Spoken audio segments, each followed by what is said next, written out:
How to download all photos from Messenger at once. Let's get started. Launch your Messenger app. Make sure you have already logged into your account. You will land to the chat section. Now at the top left corner, you can find 3 bars. Click on it. Click on the settings icon. Different options will appear.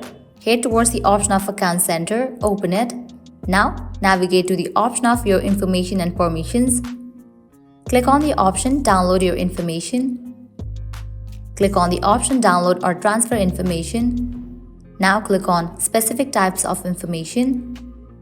Here you're gonna find different options. Scroll down, click on See More, and then select the option for Post. Then click on Next. Click on Download to Device and click on Next. Now from here you can customize these settings. Firstly, you can select the date range. Then you can select the format. Likewise, you can select the media quality. Once you customize these settings, click on Create Files. With that, you have just requested for the photos download.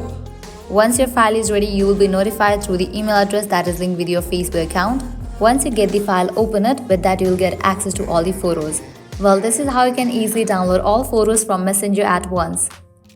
At the end, if you guys find this video helpful, smash that like button, share and subscribe to our channel. Thanks for watching.